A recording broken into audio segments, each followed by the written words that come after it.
চোখটা বন্ধ করে ভাববেন আদনান ভাই কথাটা বলে গেছে, একটু ভাবি। এইটুক যদি ভাবতে পারেন আজকে বাসায় গিয়ে, আজকে ওয়াজ আমার সফল ইনশাআল্লাহ। এই যে 200 কিলো আসছি, আবার 200 কিলো যাবো, ইনশাআল্লাহ সফল। কি ভাববেন প্রিয় ভাই? আমিও কিন্তু তরুণ, আমি কিন্তু বুড়া হয়ে যাই নাই।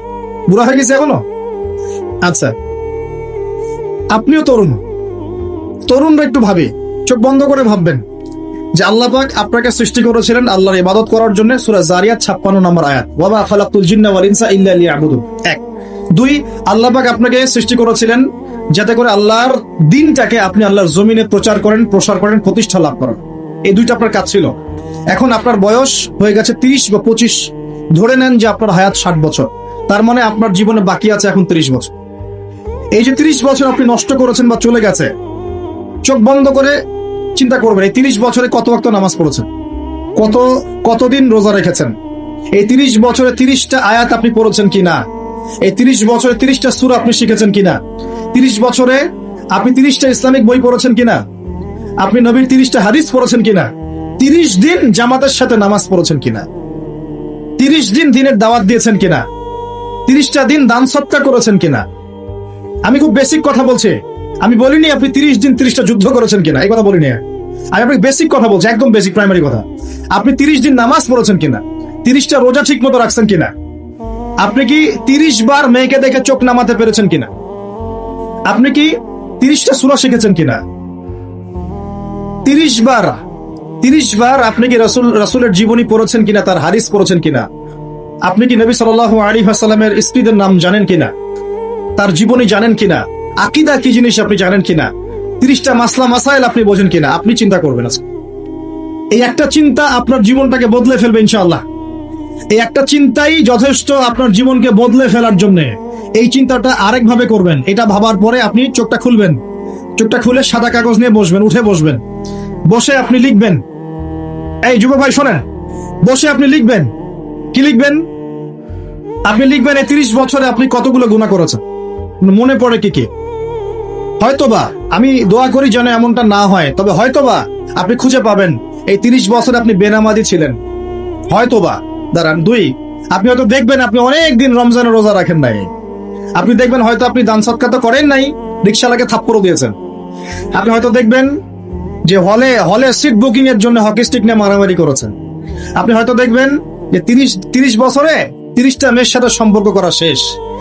আপনি হয়তো দেখবেন যে আপনি অলরেডি পতিতলায় ভিজিট করে চলে আসছেন। আপনি 30 দিন, এই 30 বছরে 30 বার কমপক্ষে এই মাদকের আসরে বসেছিলেন, এবং 30 বছরের বহু সময় আপনি অনলাইনে নষ্ট করেছেন, পর্নোগ্রাফি দেখে নষ্ট করেছেন, গোপনে পাপ করেছেন, হ্যাঁ, আর অনেক কিছুই করেছেন। আপনি হয়তো এটা খুঁজে পাবেন। মিথ্যা বলেছেন, প্রতারণা করেছেন, মাপে কম দিয়েছেন, অন্যের উপর অত্যাচার করেছেন। আপনি আপনার যৌবনকে কাজে লাগিয়ে, এই শক্তিটাকে কাজে লাগিয়ে আপনি ইসলামের বিরুদ্ধাচরণ করেছেন, হয়তো এটাও পাবেন। এই একটা চিন্তা যদি করতে পারেন, এখন আপনার সামনে এখন রাস্তা দুটা। আপনার বাকি বয়স আছে এখন 30 বছর। ওয়াল আসরি, সময়ের কসম। আপনার সময়, আপনার জীবনের সময়টাকে মূল্যায়ন করতে হবে। সময়ের কসম, হয় যদি আমার 30 বছর বাকি থাকে, এখন এই বাকি যে আছে কিনা আমিও জানি না, কেউ জানে? অনিশ্চিত পরীক্ষার হল, কেউ জানে না খাতা কখন কেড়ে নেওয়া হবে। আর এটা কারাগারের জীবন, মানে কারাগারে বসে কেউ নিজের মন গড়া পদ্ধতিতে চলতে পারে না, যেরকম রুটিন সেরকম চলতে হয়। কারাগারের জীবনে বসেই আপনি সুদ খাচ্ছেন, কারাগারে বসেই ঘুষ খাচ্ছেন, কারাগারে বসেই জেনা করছেন, কারাগারে বসেই বেনামাজি থাকছেন, কারাগারে বসেই হোয়াটসঅ্যাপে মেসেঞ্জারে মেয়েদের সাথে প্রেম করছেন, কারাগারে বসে। এটা কারাগারের জীবন। কারাগারের জীবন যদি বাকি থাকে আর 20-30 বছর, আপনার সামনে এখন রাস্তা 3টা। 1, আপনি কি গতানুগতিক যেভাবে চলেছেন সেভাবেই শেষ করবেন জীবনটা? যদি শেষ করে দেন, তাহলে পৃথিবীর ইতিহাস থেকে আপনার নাম একদিন মুছে যাবে। আপনি একাই কবরে শুয়ে থাকবেন, আপনার আত্মা ইল্লিনে না গিয়ে সিজ্জিনে চলে যাবে। পৃথিবীর কোনো মানুষ আপনাকে মনে রাখবে না। আপনি একা একাই আযাব ভোগ করতে থাকবেন, কেউ আপনাকে বাঁচাতে আসবে না। শেষ। এবং এই আযাব একবার শুরু হলে কোনোদিনও শেষ হবে না, কোনোদিনও না। কবরেও, হাসরেও, বারজাখেও, এবং আপনার জাহান্নামেও।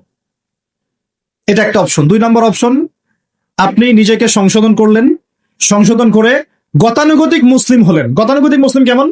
হ্যাঁ, তওবা করেছি, এখন আমি মাশাআল্লাহ 5 ওয়াক্ত নামাজ টুকটাক পড়ার চেষ্টা করি, আমি মিথ্যা কথা বলি না, আমি হালাল খাওয়ার চেষ্টা করি, হ্যাঁ, আমি পার্ট টাইম কিছু দাওয়াতি কাজ করি, এবং আমি আমার পরিবার নিয়ে সুখে শান্তিতে বসবাস করার চেষ্টা করছি। আমি কোনো ঝুঁকির মধ্যে যাই না। ঝুঁকিতে যাই না আমি। মানে আমি সৎ কাজেও আদেশ করি, কিন্তু ঝুঁকিতে যাই না। মানে কোনো কিছু এমন কোনো কিছু করি না যাতে আমার উপর কোনো বিপদ আসে, এটাতে আমি যাই না। এটা গতানুগতিক মুসলিম চলছে। আর একটা হচ্ছে সমাজ পরিবর্তনকারী মুসলিম। এরা কেমন? এরা নিজেরা তো জ্ঞান অর্জন করেই এবং জ্ঞান অনুযায়ী আমলও করে, তারা সৎ কাজে আদেশও করে, একই সাথে অসৎ কাজে নিষেধও করে। সত্যটাকে নির্ভীকতার সাথে, সাহসিকতার সাথে, হিকমার সাথে সবার সামনে উপস্থাপন করে, আল্লাহর কাছে দোয়া করে এবং সমাজটাকে পরিবর্তন করে ফেলার চেষ্টা করে। এরা হচ্ছে আহসান, সবচেয়ে উত্তম শ্রেণী। কিভাবে বললাম উত্তম শ্রেণী? নবীজি বলছেন তোমাদের সামনে একটা জামানা আসবে, এটাও শেষ জামানা হাদিস। তোমাদের সামনে একটা জামানা আসবে, জামানা সবরিন, কঠিন সবরের জামানা। ইমান ধরে রাখা হাতে জ্বলন্ত আগুন ধরে রাখার মতো হবে। ওই সময় যদি তোমরা কেউ আমার সুন্নতের উপর অটল থাকতে পারো, আমার মৃত সুন্নতকে আবার জীবিত করতে পারো, তাহলে 50 জন শহীদ সাহাবীর নেকি পাবে ইনশাআল্লাহ। এরা সমাজ পরিবর্তনকারী মানুষ। আর ইতিহাসে যারা সমাজ পরিবর্তনকারী মানুষ, তাদের জীবনে পরতে পরতে বিপদ আপদ বলা মুসিবত আসবেই। আমার আমার ছোট্ট গবেষণায় 4টা ক্ষেত্র থেকে আসতে পারে যখন আপনি হকের উপর থাকবেন। 1 নাম্বার, প্রথম বাধা চলে আসবে পরিবার থেকে। কোত্থেকে? পরিবার। আপনি গতানুগতিক মুসলিম হলে আপনি সব জায়গায় পার পেয়ে যাবেন, কিন্তু যদি একটু কঠোরতা প্রয়োগ করেন যে আমি একদম কোরআন সুন্নাহর 100% ফলো করতে চাই, আমি এমন না যে নামাজও পড়ি শুধু খাবো, এমন হবো না। আমি নামাজও পড়বো, শুধু খাবো না। আমি রোজাও রাখবো, আমি যাকাতও দিব, আমি হজ উমরাও করবো, আল্লাহর বিধানের প্রতি শ্রদ্ধাশীল থাকবো, আমি চেষ্টা করবো ইসলামটা প্রসার করার প্রতিষ্ঠার চেষ্টা করবো। তখন আপনার প্রথম বাধা আসবে পরিবার থেকে। দাড়ি রাখছো কেন? দাড়ি রাখলে তোমাকে এরকম লাগে। হ্যাঁ, তুমি টাকটির উপরে কাপড় কেন পরছো? পড়লে তোমাকে অমন লাগে। আগে তো গিটার বাজাইতা, আগে তো গান গাইতা, আগে মেয়ে নিয়ে থাকতা, ভালো ছিল। এখন কেন সারাদিন বই নিয়ে পড়ে থাকো, ইসলামিক বই নিয়ে পড়ে থাকো, নামাজ নিয়ে পড়ে থাকো? হ্যাঁ, কি পরিবর্তন হলো? বাবা মার টেনশন, এখন পিতামাতার টেনশন। কেউ কেউ এরকম অ্যাডভার্টাইজ বানিয়ে টিভিতে দেখাচ্ছে, এগুলা দেখেন নাই? আগে ছেলে ভালো ছিল, হঠাৎ করে কি পরিবর্তন হয়ে গেল। হ্যাঁ, সুবহানাল্লাহ। আল্লাহর পথে ফিরে আসা মানুষের ক্রাইটেরিয়া এগুলো মেনশন করে করে বলছে, এগুলো দেখা গেলে যোগাযোগ করবেন স্থানীয় কর্তৃপক্ষের সাথে, ওই ছেলের মধ্যে সমস্যা আছে। আস্তাগফিরুল্লাহ, আস্তাগফিরুল্লাহ।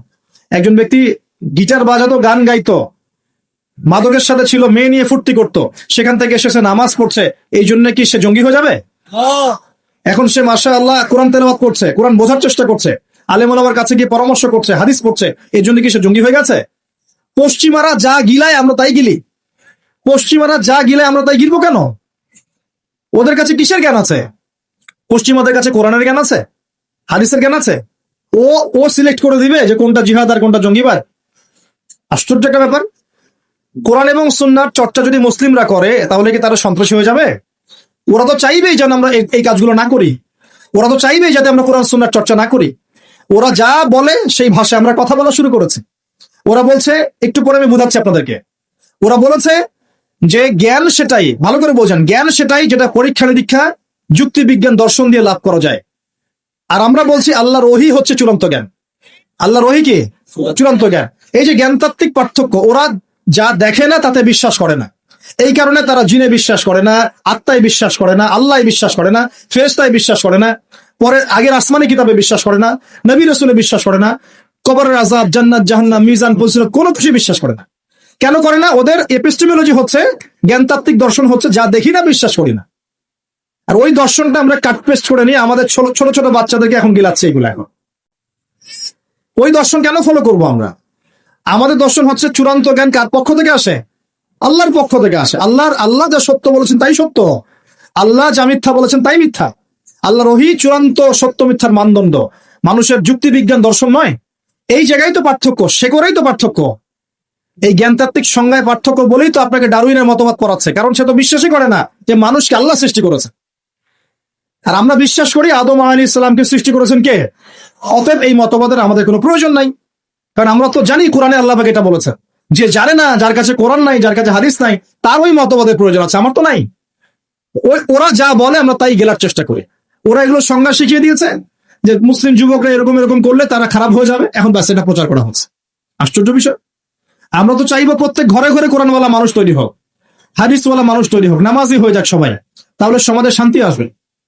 একজন নামাজি ব্যক্তি বেশি ভদ্র হয় না বেনামাজি ভদ্র হয়? বলেন। নামাজ মানুষকে শৃঙ্খলা শেখায় না, কোরআন মানুষকে মানবতা শেখায় না।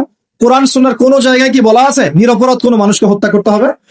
বরং আমি তো একটা আয়াত বললাম, কেউ যদি একজন মানুষের জীবন বাঁচায়, সূরা মাইদা আল্লাহ পাক বলছেন, কেউ যদি একজন মানুষের জীবন বাঁচায় সে যেন পুরো মানব জাতিকে বাঁচালো, বলি আলহামদুলিল্লাহ।